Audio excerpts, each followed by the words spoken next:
Para saan nga ba yung bagong labas na Labor Advisory 10 ni Secretary Benny Laguesma ng DOLE? Ito yung sinasabi ko mga kamanggagawa. Labor Advisory 10 Series of 2025. Bagong-bago lang ito, kakalabas lang nito, no? Ang ibig sabihin niyan ay sinususpinde daw ng DOLE yung tinatawag na request for SEBA, no? Ano ba yung request for SEBA na yan? Alam nyo kasi sa batas mga kamanggagawa, no, merong at least dalawang paraan para maging SEBA ang isang union. Ano ibig sabihin ng SEBA na yan? Sole and Exclusive Bargaining Agent. Ang ibig sabihin lang yan ay kung pwede ka nang makipag-CBA o Collective Bargaining Agreement sa iyong employer. So ngayon, yung dalawang paraan na yan, yung una dyan ay yung certification election.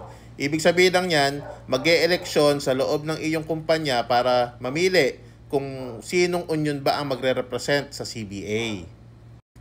At yung pangalawa ay yung tinatawag na request for SEBA. Tandaan po natin yung request for SEBA para lang yan do sa mga kumpanya na wala pang union, no?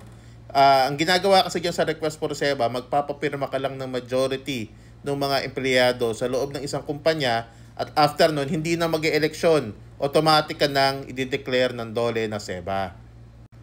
Pero kapag ka merong union na existing doon sa iyong kumpanya at gusto mong labanan yung union na yon para ikaw ang mag-represent sa CBA, certification election talaga ang ifina-file.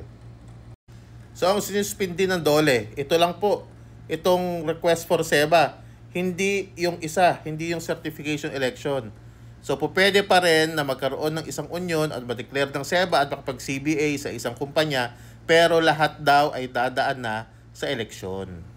So ayan mga kamanggagawa, sana na linawan ng lahat dyan sa bagong DOLE Labor Advisory number 10.